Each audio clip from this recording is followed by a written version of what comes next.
Akuntansi untuk operasi usaha dagang. Halo semua teman-teman di kelas akuntansi usaha dagang.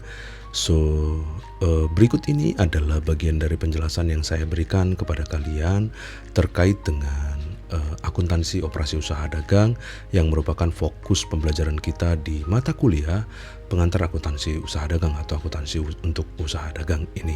Seperti itu. Nah, nantinya pembelajaran ini akan terbagi kepada beberapa sesi video dan mudah-mudahan beberapa sesi video tersebut dapat memberikan bagian penjelasan detail bagi kalian untuk memahami lebih dalam lagi tentang apa dan bagaimana menjalankan akuntansi untuk usaha dagang. Nah, nantinya akan ada video penjelasan dari saya dan kemudian diikuti dengan video teknis bagaimana mengerjakan soal-soal terkait dengan akuntansi untuk usaha dagang. Stay tune teman-teman, dan saya harap penjelasan saya bisa berjalan dengan baik untuk kalian melalui pembelajaran video ini. Nah, kita mulai saja. Untuk akuntansi operasi usaha dagang ini, kita akan bahas pertama itu adalah dari sisi apa yang menjadi tujuan pembelajarannya ya. Tujuan pembelajarannya yang pertama itu adalah terkait mendeskripsikan dan mengilustrasikan apa yang menjadi dua sistem ya, atau dua tipe sistem persediaan terkait dengan operasi usaha dagang ya, dua sistem persediaan yang terkait dengan usaha dagang. Nah, karena apa kita mempelajari ini? Karena kedua sistem ini yang nanti sangat spesifik membedakan antara perusahaan dagang yang menggunakan sistem periodikal dengan yang menggunakan sistem perpetual namanya, seperti itu. Tujuan yang kedua, nanti kalian akan memahami lebih kepada tentang bagaimana menggunakan perpetual system atau sistem perpetual yang merupakan fokusnya kita pada pembelajaran ini. Kemudian berikutnya bagaimana nanti kalian mengenali akun-akun apa yang terkait dengan proses penjualan persediaan yang menggunakan sistem perpetual, melakukan penyesuaian dan penutupan akun-akun yang terkait dengan usaha atau akuntansi usaha dagang, mempersiapkan laporan keuangan untuk usaha dagang. Untuk 678 itu tidak kita gunakan karena mungkin itu lebih advance lagi nanti tujuan pembelajarannya. Jadi yang kita akan fokus adalah tujuan pembelajaran 1 sampai dengan 5 seperti itu. Nah, video ini nantinya akan kita bagi menjadi 3 section ya. Maksud saya bukan 3 ya, di sini 5 section ya, 5 section. Nah, video ini nanti akan kita bagi menjadi 5 section. Yang pertama, section pertama itu adalah untuk memahami secara detail bagaimana karakteristik dari akuntansi usaha dagang ya, karakteristik dari akuntansi usaha dagang. Lalu yang kedua, bagaimana sistem persediaan atau dua jenis sistem persediaan yang digunakan di dalam akuntansi usaha dagang. Lalu bagaimana mencatatkan akuntansi untuk penjualan barang dagang. Setelah itu kita belajar tentang penyesuaian dan penutupan pada usaha dagang. Ini maksudnya tadi pembelian dan penjualan sekaligus ya, pembelian dan penjualan sekaligus. Kemudian penyesuaian dan penutupan pada usaha dagang. Kemudian terakhir itu adalah bagaimana menyajikan laporan keuangan untuk usaha dagang. Seperti itu teman-teman sekalian. Saya harap bisa kalian pahami. Nah, video ini adalah section pertamanya kita yang akan sesi pertamanya kita yang akan menjelaskan tentang bagaimana siklus dari usaha dagang itu sendiri berjalan, sehingga pemahaman tentang siklus ini nanti akan membantu kalian mengenali secara lebih baik tentang operasi dari sebuah usaha dagang, seperti itu, akuntansi usaha dagang, seperti itu teman-teman sekalian ya. Saya harap bisa memberikan penjelasan yang baik tentang pembagian sesi-sesi video yang akan diberikan kepada kalian. Nah, baik, saya akan mulai yang pertama.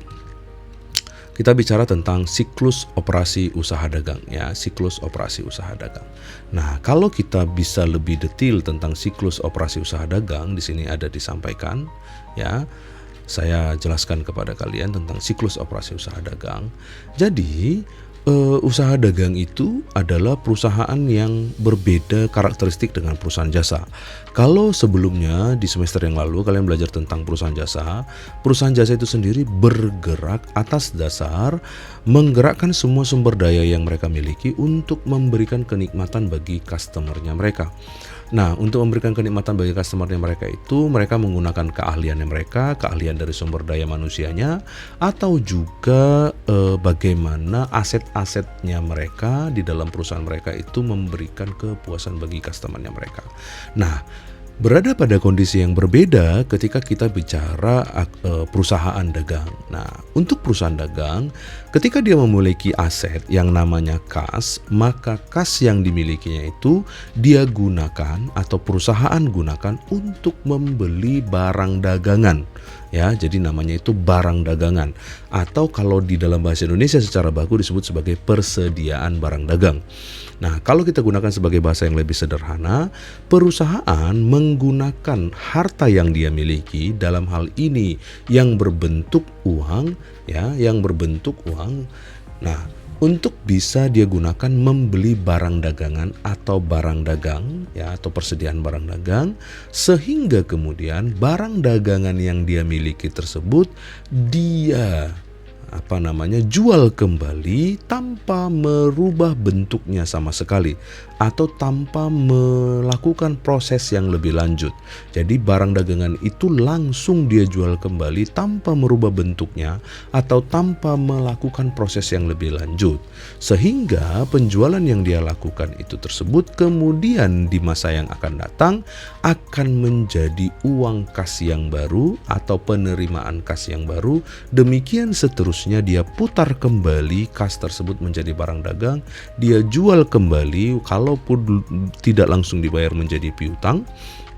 Piutang tadi ditagih menjadi kas, kasnya diputar lagi menjadi barang, barangnya dijual lagi. Nah, itulah terus-menerus menjadi proses atau siklus dari perusahaan dagang.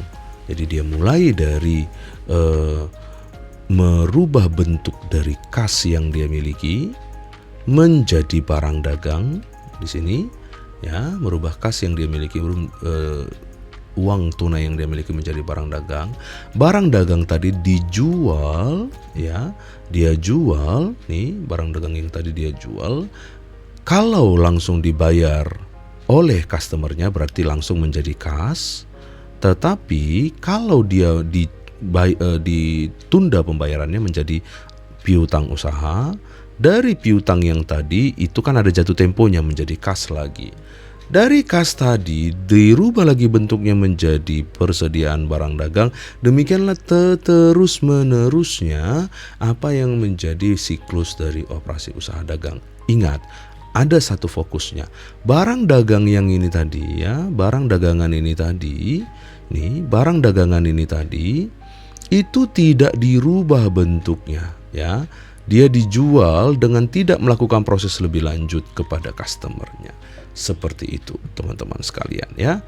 Jadi saya harap kalian bisa memahaminya untuk bisa lebih memahami lagi tentang apa itu akuntansi atau siklus dari operasi usaha dagang. Sehingga karakteristik yang berbeda tersebutlah yang kemudian membedakan antara laporan keuangan perusahaan jasa dengan laporan keuangan perusahaan dagang. Di mana bedanya? Nah, kita perhatikan di sini. Pertama kita bicara dulu laporan keuangan untuk neraca, ya, perusahaan jasa. Misalnya nih, ini perusahaan jasa. Neracanya biasanya itu adalah semua asetnya, lalu kemudian ditemani oleh dengan berbagai kewajiban dan juga ekuitas pemiliknya. Nah, tetapi perbedaannya ada di mana? Nah, perbedaannya itu diletaknya di aset. Kalau perusahaan jasa, dia tidak memiliki yang namanya inventory, ya. Nah, disinilah perbedaan mereka lebih banyak di inventory ini inventory ini. Nah, perusahaan dagang itu punya akun di dalam aset yang namanya inventory atau persediaan barang dagang, atau disebut juga bisa barang dagangan atau persediaan barang dagangan. Nah, itu inventory atau persediaan saja bisa. Sedangkan perusahaan jasa dia tidak punya persediaan. Kenapa? Perusahaan jasa itu tidak menjual kembali seperti itu. Nah, pekerjaannya yang menjual barang kembali itu adalah perusahaan dagang atau merchandising company, ya. Sedangkan service company dia hanya punya semua aset yang dia miliki di sini, ya, untuk bisa dia gunakan menyediakan jasa. Untuk perusahaan dagang dia punya satu kekhasan di sini, yaitu inventory atau persediaan barang dagang. Nah, kemudian untuk laporan laba ruginya Kalau di perusahaan jasa, itu semua pendapatan kemudian dikurangkan dengan semua beban operasional perusahaan yang di sini, ya, lalu dihasilkanlah yang namanya net income atau laba bersih seperti itu. Nah ini, oke. Nah, untuk perusahaan dagang perbedaannya adalah pada perusahaan dagang dia punya yang namanya pendapatan itu disebut sebagai pendapatan penjualan atau disebut juga penjualan saja atau sales revenue, pendapatan penjualan. Dan kita kenalan nih dengan akun baru namanya cost of goods sold atau persediaan barang harga pokok penjualan, ya, cost of goods sold, harga pokok penjualan. Nah, jadi ini pendapatan penjualan atau penjualan saja, sedangkan cost of goods sold disebutlah sebagai harga pokok penjualan. Nah, kemudian di dalam laporan keuangan itu kemudian menghasilkan lebih dahulu gross profit dulu. Jadi tidak langsung laba bersih seperti di sini, ya. Jadi gross profitnya dulu, dari gross profit dikurangi dengan semua beban-beban operasional perusahaan, barulah didapatkan yang namanya laba bersih seperti itu, ya. Nah, itulah yang kita sebut sebagai perbedaan secara mendasar dari perusahaan yang bergerak di bidang operasi jasa dengan perusahaan yang bergerak di bidang dagang seperti itu, teman-teman sekalian, ya. Nah, itu. Oke, saya harap itu bisa memberikan pemahaman yang baik bagi kalian terkait penggunaan dan perbedaan dari akuntansi usaha dagang dan akuntansi usaha jasa seperti itu, teman-teman sekalian. Nah, jadi saya sudah memberikan penjelasan rinci buat kalian terkait dengan operasi usaha dagang secara detail. Nah, berikutnya kita akan bahas tentang apa itu akuntansi persediaan terkait dengan sistem pencatatannya di dalam persediaannya di video berikutnya. Sampai ketemu video berikutnya. Thank you.